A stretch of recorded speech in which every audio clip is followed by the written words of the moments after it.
কোয়ালিফায়ারের মতো গুরুত্বপূর্ণ ম্যাচ, তবে এই ম্যাচে সানরাইজার্স হায়দ্রাবাদ ভুলে গেছে তাদের ব্যাটিং।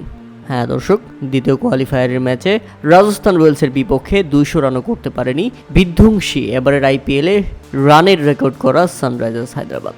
তাই তো স্বাভাবিকভাবেই মন খারাপ ছিল দলটির মালকিন এবং দলটির অধিনায়ক প্যাট কামিন্সের। ব্যাটিং করতে নেমে শুরুতেই দারুণ শুরুর ইঙ্গিত দিয়েছিলেন অভিষেক শর্মা, তবে প্রথম ওভারেই আউট হতে হয়েছে তাকে। 5 বলে করেছেন 12 রান। রাজস্থানের বোলার ট্রেন্ট বোল্টের দুর্দান্ত শুরু।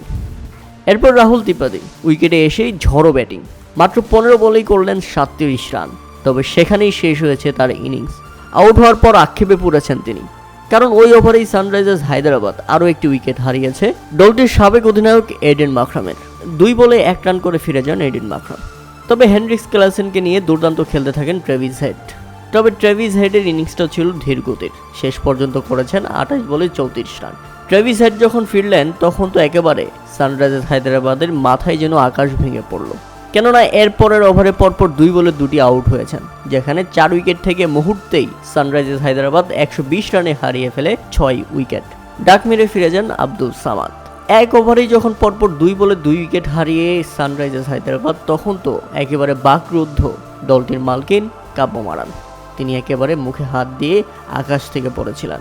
হতাশ ছিলেন দলটির অধিনায়ক প্যাট কামিন্স, তিনিও বাকরুদ্ধ ছিলেন, মুখে হাত ছিল, প্রচুর টেনশনে ছিলেন, কেননা কোয়ালিফায়ারের মতো গুরুত্বপূর্ণ ম্যাচে রান যদি করতে না পারে সেক্ষেত্রে ফাইট করাটা অনেক কঠিন হয়ে যাবে।